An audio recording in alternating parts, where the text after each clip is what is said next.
Bakundwa mu mwami Yesu Kristo, nongeye kubasuhuza nanone mbifuriza umugisha n'amahoro bituruka ku mwami Imana yacu. Nongera nanone kubaha ikaze mu kiganiro ubusobanuro bw'inzozi ujya urota, aho turebera hamwe inzozi zitandukanye tukareba n'ubusobanuro bwazo, kandi twabonye ko inzozi ari uburyo Imana ikoresha kugira ngo ivugane n'abantu bayo, ndetse twagiye tureba n'abantu batandukanye Imana yagiye ivugana nabo mu bihe bitandukanye, kandi ikabaha inzozi zo kubaburira, inzozi zo kubaha icyerekezo, inzozi zitandukanye mu buzima. Uyu munsi rero tukaba tugiye kureba ubusobanuro bwo kurota inka. Kurota inka bivuze iki mu buzima? Inka muri Bibiliya ubusanzwe isobanura umugisha n'ubukire. Mu bihe bya kera inka zari ikimenyetso cy'ubukire n'umugisha. Umuntu wagiraga amatungo menshi yabaga afatwa nk'umuntu w'umugisha kandi ufite ubutunzi bwinshi. Mu rugero rwa Bibiliya ni Aburahamu, wari umukire cyane mu matungo yari afite, harimo n'inka nyinshi. Aha rero byerekana ko inka zifitanye isano n'umugisha n'iterambere. Iyo rero umuntu arota inka nziza zifite ubuzima bwiza cyangwa se zibyibushe, bishobora gusobanura ko Imana ishaka kwereka umugisha, iterambere cyangwa se amahirwe ari imbere mu buzima bwawe.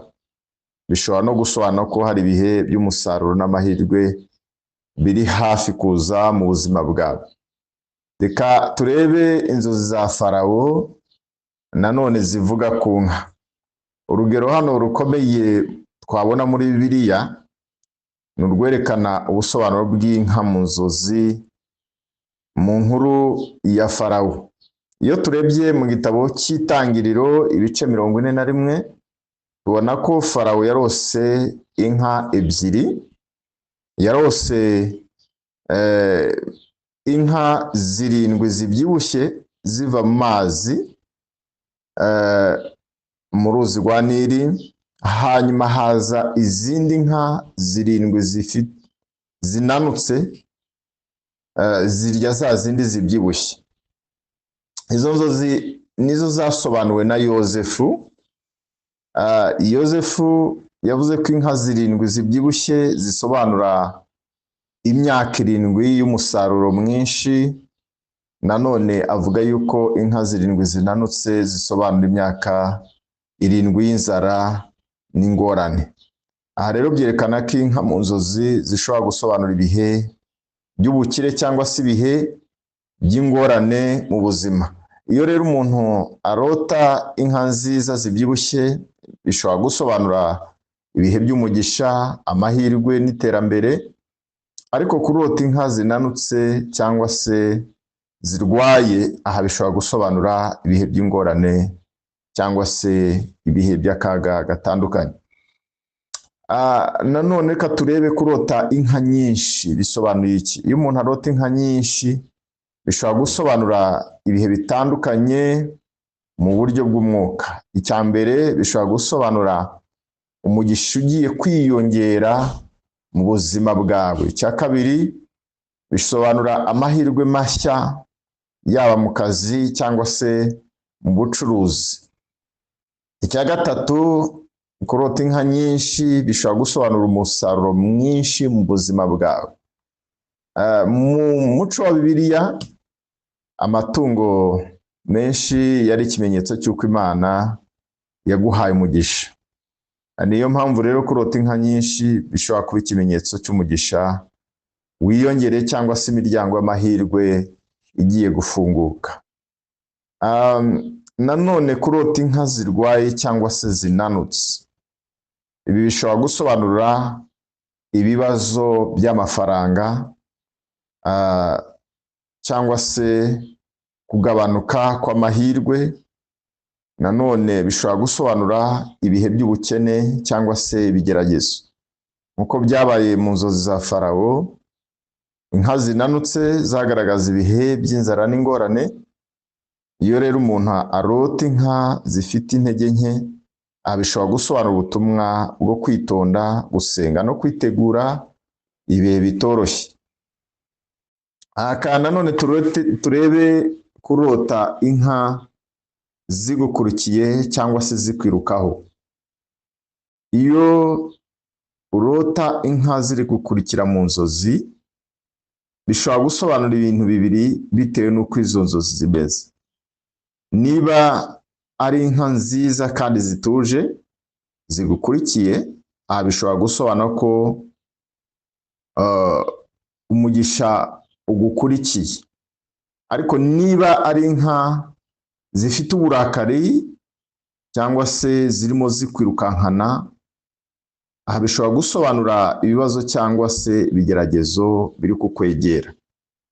Aha rero mu buryo bwo mu mwuka, nakubwira ko inzozi nk'izi zishobora kuba ubutumwa bukwegereza cyangwa se bugusunikira mu gusenga no gushaka uburinzi bw'Imana. Reka nanone turebe kurota uragira inka. Iyo umuntu arota aragira inka cyangwa se arimo azitaho mu buzima busanzwe, bishobora gusobanura ko icya mbere hari inshingano nshya zirimo ziza mu buzima bwawe, cyangwa se hari inshingano nshya uhagazemo. Aha nanone kurota wita ku nka cyangwa se uziragiye bishobora gusobanura kuyobora abandi bantu. Hari impano cyangwa se umwanya w'ubuyobozi Imana yashyize kuri wowe, cyangwa se imiryango yo kuyobora abandi Imana irimo izana imbere yawe. Hari inshingano zo kuyobora Imana irimo iguha. Icya gatatu bisobanura kurota uragiye cyangwa se wita ku nka, nanone bishobora gusobanura ko hari imiryango cyangwa se inshingano nshya, imirimo mushya ugiye guhabwa. Hari imiryango yo gukingurirwa, imiryango mishya, umurimo mushya, inshingano nshya. Rero mu buryo bwa Bibiliya, kuragira amatungo byari akazi, kandi akazi gafite agaciro gakomeye. Rero abantu benshi muri Bibiliya batangiye ari abashumba, nk'uko byabaye kuri Dawidi. Dawidi yatangiye ari umushumba, uko byabaye kuri Mose yatangiye ari umushumba. Rero iyo urose uri kuragira inka, bishobora gusobanura ko Imana igutegurira inshingano cyangwa se umurimo runaka. Kurota inka yapfuye cyangwa se inka ipfuye, aha bishobora gusobanura nanone igihombo. Bishobora gusobanura igihombo, cyangwa se kurota inka ipfuye bishobora gusobanura ko hari amahirwe ugiye gutakaza cyangwa se urimo gutakaza. Nanone kurota inka ipfuye bishobora gusobanura ko hari ikintu cy'agaciro mu buzima bwawe gishobora kurangira. Ariko nanone bishobora kuba bigomba kubaho, ariko ntabwo nanone twavuga ko ari ihame. Rimwe na rimwe Imana ishobora kukwereka ibintu nk'ibi kugira ngo usenge cyangwa uhindure icyerekezo runaka mu buzima. Niyo mpamvu rero ushobora kubona ikintu nk'iki ngiki cy'agaciro, ubona inka yapfuye, ari igihombo ubona, ari ugutakaza amahirwe, ari igihe cy'ubuzima bw'agaciro kirangiye. Ariko ibi ngibi Imana ibikweretse mu nzozi, aba ari ukugira ngo witonde, aba ari ukugira ngo wongere utekereze, aba ari ukugira ngo uhindure icyerekezo, aba ari ukugira ngo usenge kugira ngo Imana ibashe kugukura mu bihe nk'ibi ngibi. Murabona igihe Farawo yarotaga ziriya nzozi, Yosefu amaze kumusobanurira, ntabwo byarangiriye aho gusa ngo yumve yuko izo nka zibyibushye ziriwe n'inka zinanutse, ahubwo yamubaje ngo niki twakora. Amuha uburyo bw'icyo yakora. rero ahindura icyerekezo. Nawe ahangaha ni umuburo w'Imana kugira ngo ugire icyerekezo uhindura, ugire ibintu uhindura kugira ngo ubashe gusohoka muri aka kaga. Rero wakwibaza ngo niki nakora mu gihe ndose imwe muri izi nzozi. Nkuze kubivuga kandi numva yuko ari nacyo gisubizo nyamukuru. Icya mbere ugomba gukora no gusenga. Saba Imana kukwereka neza icyo izo nzozi zisobanura. Impamvu ya mbere nuko nababwiye ko hari inzozi tugira, inzozi zitwa inzozi z'umuruho. Ushobora kugira inzozi nk'izi ariko atari inzozi mu by'ukuri rimwe na rimwe ziturutse ku Mana, ahubwo ziturutse ku bitekerezo byawe. Ushobora kuba woroye inka, cyangwa se ugira icyo cyifuzo, cyangwa se mu bitekerezo byawe ukaba utekereza ku nka, hanyuma mu nzozi zawe izo nzozi zikagaruka, cyangwa se warabaye mu nka cyane. Rero umuntu wabaye mu nka cyangwa se ufite inka ntabwo yabura kurota inka. Rero kenshi iyo inzozi nk'izi zije, ni byiza kubanza gutekereza kumenya ese izi nzozi ziturutse ku Mana cyangwa zivuye mu bitekerezo byanjye. Rero ni ugusenga kugira ngo Imana ikuyobore, ni ugusenga kugira ngo Imana igusobanurire, ugasobanuza Imana ikakubwira icyo ishatse kuvugana nawe. Icya kabiri ni ugusuzuma ubuzima bwawe. Reba neza niba hari ibintu Imana ishaka kukubwira cyangwa kukwereka mu buzima bwawe. Twarebye uburyo bwinshi inka zigaragara mu nzozi. Aha rero ni ukwisuzuma ukareba. Icya gatatu ni ugusoma ijambo ry'Imana. Kubera iki? Ijambo ry'Imana ni indorerwamo, niryo ridufasha kumenya no gusobanukirwa, kuko ubuhanuzi bwose tubusuzumisha ijambo ry'Imana. Iyo buri kure rero n'ijambo ry'Imana, icyo gihe ntabwo aba ari ubuhanuzi. Icya kane ugomba gukora ni ukutihutira gufata umwanzuro. Nk'uko nabivuze, ntabwo ari inzozi zose ziba zivuye ku Mana, ntabwo ari ubutumwa. Ni byiza gusenga no gutekereza ku buyobozi bw'Umwuka Wera, ugasaba Umwuka Wera kugira ngo akuyobore. Hanyuma rero ndimo nsoza, nagira ngo nongere nkubwire ko kurota inka bishobora gusobanura ubusobanuro butandukanye mu buryo bw'umwuka.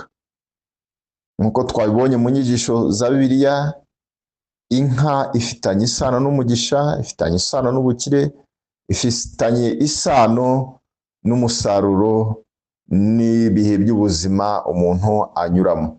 Rero nk'uko twabonye, cyangwa se icyo Bibiliya ivuga, inzozi za Farawo zasobanuwe na Yosefu zigaragaza ko inka mu nzozi zishobora kuvuga ku bihe by'ubukire cyangwa se ibihe by'ubukene, by'ingorane.